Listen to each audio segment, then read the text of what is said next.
Hola, buen día, buenas tardes, buenas noches. No sé en qué momento veas este video, pero si estás acá es porque Dios quiere dar un mensaje a tu vida. Y es así porque hoy hablaremos del divorcio. Y la pregunta que contestaremos es: ¿cómo puedo divorciarme sin cometer pecado? Primero, hay que destacar la preocupación social que hay acerca del tema, ya que cada año hay más divorcios que casamientos. Y este es un tema que como cristianos tenemos que comprenderlo muy bien. Para contestar nuestra pregunta tenemos que ir a la Biblia, ya que a Jesús le hicieron la misma pregunta. Mateo 19:3. Entonces se acercaron los fariseos para tentar a Jesús y le preguntaron: ¿es lícito dar carta de divorcio a la mujer por cualquier cosa? Para entender esta pregunta tenemos que viajar al siglo I y ver el contexto en que se envolvían los judíos para entender esta pregunta. Básicamente había dos líneas de pensamiento rabínicas. Por un lado estaba la escuela rabínica de Hegel, que decía que el hombre podía repudiar a su esposa por cualquier cosa. O sea, si te casas y en el momento del acto sexual descubrías que tu esposa no era virgen, le podías dar carta de divorcio. O capaz, cuando estaban en intimidad, descubrías que tenía una cicatriz y no te gustó eso, ¡pum!, divorcio. O sea, por cualquier cosa, básicamente podías divorciarte de tu esposa según esta escuela rabínica. Pero también estaba la escuela rabínica de Shammá, que decía que únicamente por adulterio era lícito divorciarse de tu esposa. Entonces, detrás de esta pregunta de los fariseos hacia Jesús estaban este contexto, estas dos posibles respuestas. Pero Jesús los llevó a la Biblia. Desde el versículo 4 Jesús le dice: ¿no habéis leído lo que Dios hizo al principio, cuando creó al hombre y a la mujer para que se unieran y ya no fueran dos sino solo uno? Por tanto, el hombre dejará a su padre y a su madre y se unirá a su mujer, y ahí será una nueva familia. Por tanto, lo que Dios unió no lo separa el hombre. Jesús le da un argumento que básicamente no tenía chance de error, ya que lo estaba llevando a ellos al inicio, a Génesis.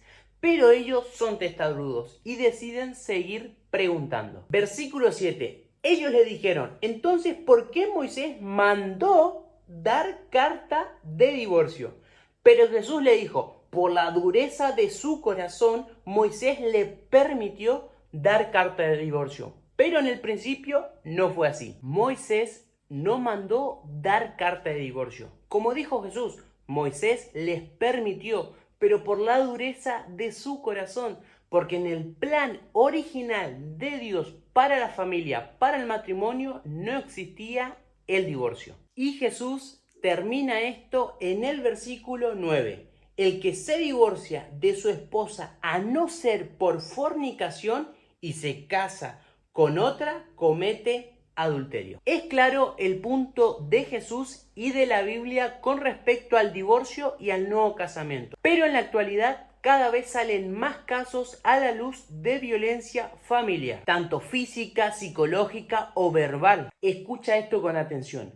Nunca es el plan de Dios que suframos y aguantemos todo como si no importara nada. Hay que tener en cuenta que tenemos que hacer todo de nuestra parte para seguir con el matrimonio, ya que el plan original de Dios es que cada familia sea un pedacito de cielo aquí en la tierra. Por eso el matrimonio surgió antes del pecado. El matrimonio es una de las dos instituciones que Dios creó antes de que el pecado entrara en este mundo. El sábado es una y el matrimonio o la familia es la otra. Pero si después de intentarlo todo de la mano de Dios, de la mano de profesionales en el ámbito familiar, psicológico y médico, y no encontraron solución al problema que están viviendo como familia, ya que estás con alguien que te agrede verbalmente, que te manipula, que te daña psicológicamente, que te golpea, pero nunca te engañó con otra persona, o sea, no cometió adulterio,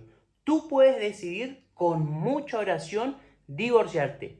pero tendrás que tener en cuenta que no puedes volverte a casar. Porque, como dijo Jesús, cualquiera que se divorcia de su esposo o esposa, si no fuera por adulterio y se vuelve a casar o te volvés simplemente a poner de novio, estarás cometiendo adulterio. Gálatas 5. Manifiesta son las obras de la carne, que son adulterio. Y como ya les he dicho anteriormente, cualquiera que practique estas cosas no heredará el reino de los cielos. Primera de Corintios 7, 10 y 11. Pero a los que están unidos en matrimonio les mando, no yo, sino el Señor, que la mujer no se aparte de su esposo.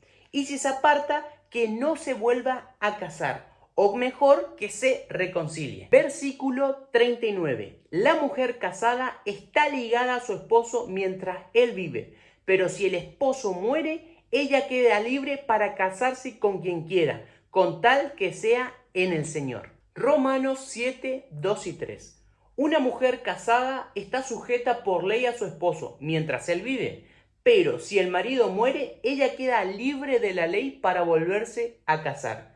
Si en vida del marido se uniera a otro hombre, se llamaría adúltera. Dios quiere lo mejor para vos y tu familia. Él quiere que lo representen aquí en la tierra. Quiere que como matrimonio sean ese pedacito de cielo para la sociedad. Por eso ten en cuenta lo que acabamos de estudiar y te invito a que puedas compartir este video, a que puedas suscribirte si no lo has hecho y que puedas dejarnos tu like y que realmente Dios te bendiga.